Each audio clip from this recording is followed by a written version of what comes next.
आज पढ़ेंगे हम उपसह संयोजक यौगिकों में पाई जाने वाली समावेवता यानी कोऑर्डिनेशन। कंपाउंड के अंदर कौन कौन से आइसोमेरिज्म पाई जाती है, कौन कौन सी समावेवता पाई जाती है, इसको आज पढ़ेंगे। दोस्तों, अभी तक आपने चैनल को लाइक और सब्सक्राइब नहीं किया है तो प्लीज चैनल को लाइक और सब्सक्राइब कीजिए। दोस्तों, देखते हैं उपसह संयोजक यौगिकों में समावेवता। तो सबसे पहले हम बात करें समावेवता कहते किसे हैं, समावेवता क्या होती है। वे यौगिक जिनका अणुसूत्र समान हो लेकिन संरचना सूत्र और त्रिविम व्यवस्था अलग अलग होती है, समावेवी यौगिक कहलाते हैं। यौगिकों के इसी गुण को समावेवता कहते हैं। ध्यान देना, यौगिक जिनका अणुसूत्र समान हो, यौगिक जिनका अणुसूत्र समान हो लेकिन संरचना सूत्र व त्रिविम व्यवस्था अलग अलग होती है, समावेवी यौगिक कहलाते हैं। यौगिकों के इसी गुण को समावेवता कहते हैं। अगर उपसह संयोजक यौगिकों के अंदर समावेवता की बात करें तो समावेवता मुख्य रूप से दो प्रकार की होती है। एक तो होती है संरचनात्मक समावेवता और एक होती है त्रिविम समावेवता। तो सबसे पहले हम बात करें संरचनात्मक समावेवता की, है ना। ऐसे यौगिक जिनका अणुसूत्र समान हो लेकिन संरचना सूत्र अलग अलग हो। अणुसूत्र समान हो नाम से ही पता चलता है संरचनात्मक समावेवता, यानी संरचना के अंदर समावेवता रहेगी। तो यौगिक जिनका अणुसूत्र समान हो लेकिन संरचना सूत्र अलग अलग हो, संरचनात्मक समावेवी कहलाते हैं। संरचनात्मक समावेवता को 5 भागों के अंदर बांटा गया है उपसह संयोजक यौगिकों के अंदर। फर्स्ट है आयनन समावेवता, सेकंड है बंधन समावेवता, थर्ड है हाइड्रेट समावेवता है जिसे विलायकोजन समावेवता भी कहते हैं, उपसह संयोजन समावेवता है और लिगेंड समावेवता है।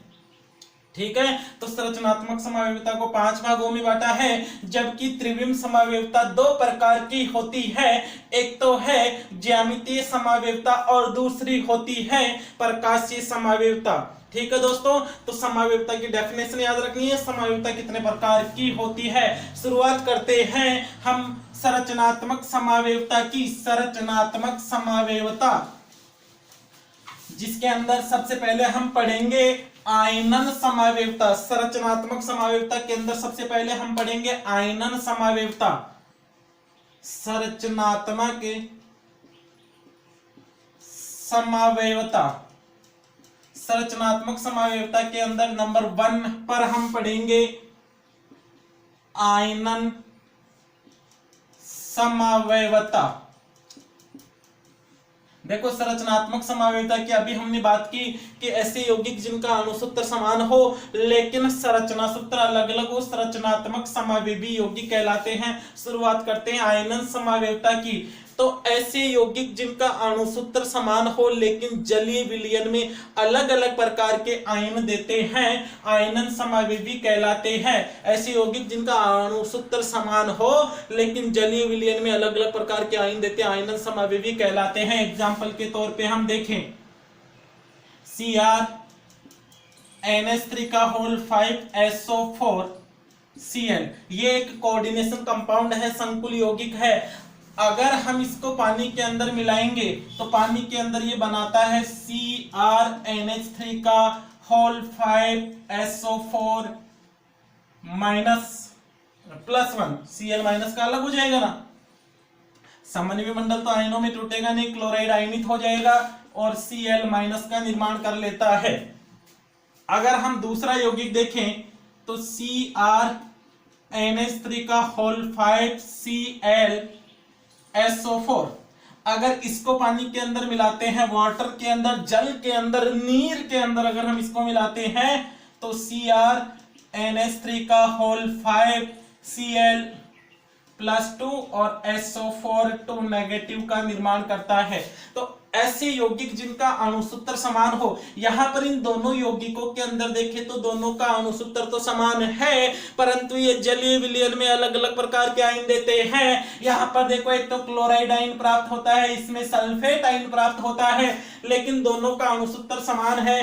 क्रोमियम है दोनों में, अमोनिया है दोनों में, 5 दोनों में सल्फेट है और दोनों में क्लोराइड है, तो दोनों का अणुसूत्र तो समान है, अणु में उपस्थित परमाणुओं की संख्या तो सेम है, परंतु ये जलीय विलयन में अलग अलग प्रकार के आयन देते हैं, इसलिए हम इन्हें आयनन समावयवी कहते हैं। इसका पता हम कैसे लगाएं? भाई देखने से थोड़ी पता लगेगा कि कौन कौन सा आयन दे रहा है, तो इसका पता लगाने के लिए हम परीक्षण करते हैं। अगर हम इसके विलयन में सिल्वर नाइट्रेट मिलाते हैं, इस कंपाउंड को पानी के अंदर घोला और सिल्वर नाइट्रेट मिलाया, तो सिल्वर नाइट्रेट होता है वो सिल्वर क्लोराइड में बदल जाता है, AgCl बना लेता है, AgCl बना लेगा, जो कि सफेद रंग का होता है, सफेद रंग का सफेद अवक्षेप देता है। अगर हम इस संकुल यौगिक के जलीय विलयन के अंदर सिल्वर नाइट्रेट मिलाते हैं तो सिल्वर क्लोराइड का सफेद अवक्षेप प्राप्त होता है, जबकि अगर बेरियम क्लोराइड मिलाते हैं तो कोई अवक्षेप नहीं आता है, क्योंकि बेरियम में भी क्लोराइड है और क्लोराइड आयन इसमें भी है, तो कॉमन आयन होंगे तो कोई कलर में कोई परिवर्तन नहीं होगा। तो याद रखना सिल्वर नाइट्रेट है वो इस यौगिक के साथ सिल्वर क्लोराइड का सफेद अवक्षेप देगा, जबकि अगर हम बेरियम क्लोराइड को इस यौगिक में मिलाते हैं तो ये बेरियम सल्फेट का निर्माण कर लेता है, बेरियम सल्फेट का निर्माण कर लेता है, यानी बेरियम सल्फेट का सफेद अवक्षेप देता है, बेरियम सल्फेट का सफेद अवक्षेप देता है। तो आप सिंपल तौर पे देख सकते हो कि ऐसे यौगिक जिनका अणुसूत्र तो समान होता है लेकिन जलीय विलयन में अलग अलग आयन देते हैं, आयनन समावयवी यौगिक कहलाते हैं। इसका एक क्वेश्चन पूछा गया था 2018 के अंदर, एक कंपाउंड दिया गया था CONH3 का होल 4Br2Cl, ये यौगिक दिया गया था और इसका आयनन समावयवी पूछा गया था कि यौगिक आपके पास है, इसका आयनन समावयवी लिखो। तो आयनन समावयवी में आयन अलग अलग होंगे लेकिन जो उपसह संयोजन संख्या है वो नहीं बदलेगी। आप एक Br को बाहर लेके जाओगे और एक Cl को अंदर भेजोगे, है ना, तो ये दोनों एक दूसरे के आयनन समावयवी है। ये तो क्लोराइड आयन देगा, जल के अंदर आयन मंडल है ना, आयनों में टूटेगा, और ये Br आयन देगा। तो आप बता सकते हो आसानी से कि आयनन समावयवी कौन से होंगे। देखो अणुसूत्र दोनों का समान है, cobalt cobalt, ammonia ammonia, bromide bromide, एक दो यहाँ पे, दो यहाँ पे, एक क्लोराइड एक क्लोराइड। तो अणुसूत्र समान होता है लेकिन जलीय विलयन में अलग अलग प्रकार के आयन देते हैं, आयनन समावयवी यौगिक कहलाते हैं। क्लियर है दोस्तों? बता सकते हो आयनन समावयवी परिभाषा डेफिनेशन यहीं से दे देंगे, अणुसूत्र समान लेकिन जल में अलग अलग प्रकार के आयन देते हैं, आयनन समावयवी यौगिक कहलाते हैं। दूसरे नंबर पे है बंधन समावयवता। बंधन समावयवता, बंधन समावयवता, बंधन समावयवता। तो इसके लिए एक कंडीशन आपको याद रखनी है कि ऐसे संकुल यौगिक जिनमें उभय दंतुक लिगेंड होते हैं, उभय दंतुक लिगेंड होते हैं, बंधन समावयवता। कंडीशन हमें याद रखनी है बंधन समावयवता के लिए कि जो लिगेंड होगा वो कौन सा होगा, उभय दंतुक लिगेंड, जिसके बारे में हमने पहले ही डील की है। अब एक एग्जांपल देखते हैं, जैसे हमने लिखा CrH2O का होल 5CN, यहां पर ये संकुल यौगिक है, और दूसरा संकुल यौगिक लिखा CrH2O का होल 5NCCl2। अब ये दो संकुल यौगिक है, अब यहां पर देखेंगे उभय दंतुक लिगेंड CN है। उभय दंतुक लिगेंड कौन सा है? उभय दंतुक लिगेंड है NC या CN। अब एक यौगिक में तो कार्बन दाता की तरह व्यवहार करता है, कार्बन परमाणु बंध बना रहा है, और दूसरे यौगिक में नाइट्रोजन परमाणु बंध बना रहा है। तो उभय दंतुक लिगेंड के अलग अलग दाता परमाणु केंद्रीय धातु से उपसह संयोजक बंधों के द्वारा जुड़े रहते हैं। ठीक है, बंधन समावयवता के अंदर क्या होगा? पहली कंडीशन उभय दंतुक लिगेंड होंगे, दूसरी कंडीशन कि उभय दंतुक लिगेंड के अलग अलग दाता परमाणु केंद्रीय धातु से उपसह संयोजक बंध के द्वारा जुड़े रहते हैं। यहां पर कार्बन परमाणु होगा वो कोऑर्डिनेट बॉन्ड बनाएगा जो सेंट्रल मेटल है, और यहाँ पर नाइट्रोजन परमाणु सेंट्रल मेटल से कोऑर्डिनेट बॉन्ड बनाएगा, उपसह संयोजक बंध बनाता है। ठीक है दोस्तों, बता सकते हो बंधन समावेवता यानी वे यौगिक जिनमें उभयधातुक लिगेंड के अलग अलग दाता परमाणु केंद्रीय धातु से उपसह संयोजक बंध से जुड़े होते हैं। कंडीशन क्या रहेगी, इनका अणुसूत्र होगा वो सेम होगा, अणुसूत्र समान हो, लेकिन केंद्रीय धातु से लिगेंड के अलग अलग दाता परमाणु उपसह संयोजक बंध से जुड़े होते हैं। बंधन, बंधन नाम से ही पता चलता है, बंधन यानी बंध बनाने वाले दाता परमाणु अलग अलग होते हैं। तीसरे नंबर पर है हाइड्रेट समावेवता या विलायक योजन समावेवता।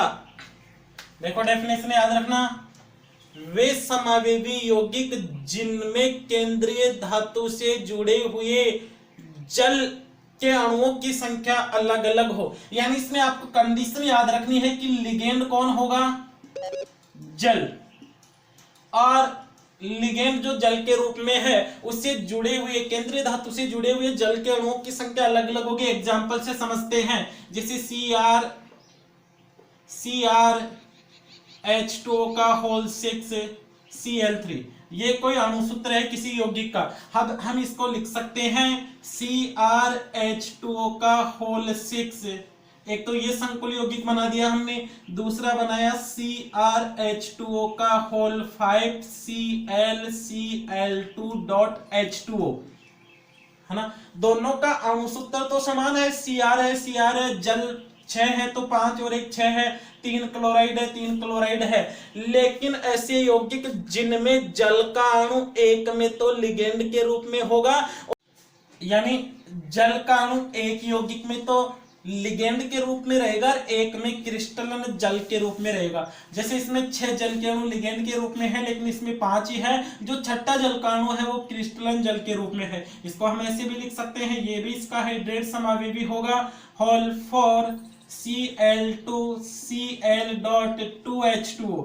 इनका अणुसूत्र सेम है, इसका भी ये सूत्र है, इसका भी यही सूत्र है, इसका भी यही सूत्र है, अणुसूत्र समान है। लेकिन जल का अणु एक यौगिक में लिगेंड के रूप में है तो दूसरे यौगिक में क्रिस्टलन जल के रूप में होता है। इसको ऐसे भी लिखा जा सकता है H2O का होल 3 Cl3.3H2O।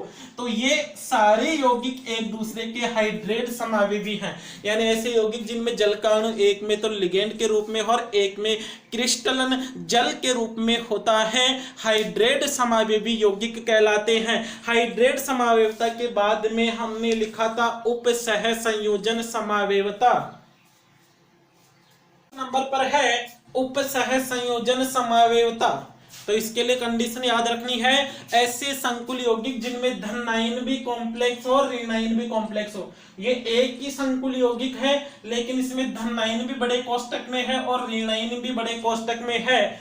तो ये यौगिक लिगेंड के विनिमय के द्वारा जो समावेवता उत्पन्न करेंगे उसे हम कहेंगे उपसह संयोजन समावेवता। जैसे ये 6Cl है, ये यहाँ पे आ जाए, NH3 यहाँ पे आ जाए, तो यौगिक क्या बनेगा, CO।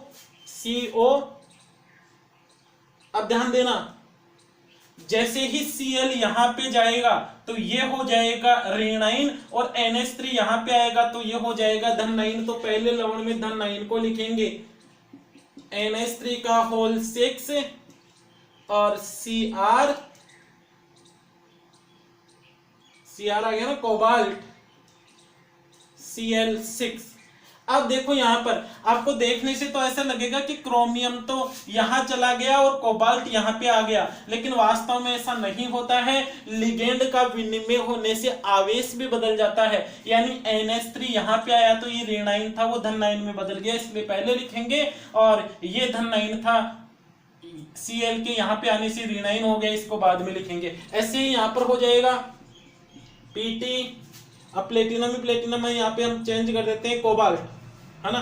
तो प्लेटिनम और Cl4 यहाँ आते ही ये हो जाएगा ऋणायन, तो ऋणायन को बाद में लिखेंगे PtCl4, और ये हो जाएगा CO NH3 का होल 4।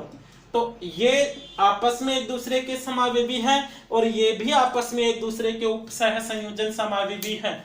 ऐसे लिगेंड जिनमें धनायन और ऋणायन दोनों ही संकुल होते हैं लिगेंड के विनिमय के द्वारा समावेवता उत्पन्न करते हैं, जिसे हम उपसह संयोजन समावेवता कहते हैं। नेक्स्ट है लिगेंड समावेवता। जब संकुल यौगिक में उपस्थित लिगेंड ही कोई समावेवता प्रदर्शित कर दे, जब संकुल यौगिक में उपस्थित लिगेंड ही कोई समावेवता प्रदर्शित करते, जैसे CONH3 का होल 5 ले लेते हैं और ये हो जाएगा C6H4Cl, यहां पे लिख देता हूं मैं 2। ये संकुल यौगिक है। तो यहां पर ये जो लिगेंड है ना C6H4Cl, अगर ये लिगेंड ही समावेवता दर्शाए, जैसे 2 का मतलब 2 क्लोरो 2 पे आ जाए Cl, ये लिगेंड है। C6H4 को लिख सकते हैं ऐसे, है ना, C6H4Cl को ऐसे लिख सकते हैं। तो एक बार Cl 2 पे आ जाए, एक बार Cl 3 पे आ जाए, एक बार Cl 4 पे आ जाए। तो इस प्रकार से जो लिगेंड होगा संकुल यौगिक में, वो लिगेंड ही समावेवता प्रदर्शित करेगा, इसलिए इस प्रकार के समावेवियों को हम लिगेंड समावेवी कहते हैं। साधारण सी परिभाषा देनी है कि वे यौगिक जिनमें वे संकुल यौगिक जिनमें लिगेंड के द्वारा ही कोई समावेवता उत्पन्न हो जाती है। जो संकुल यौगिक में लिगेंड पाया जाता है, उस लिगेंड के द्वारा ही कोई समावेवता उत्पन्न हो जाती है, तो उसे लिगेंड समावेवता कहते हैं। तो संरचनात्मक समावेवता कंप्लीट है। अगले लेक्चर में हम पढ़ेंगे त्रिविम समावेवता। दोस्तों, अभी तक भी आपने चैनल को लाइक और सब्सक्राइब नहीं किया है तो प्लीज चैनल को लाइक और सब्सक्राइब कीजिए।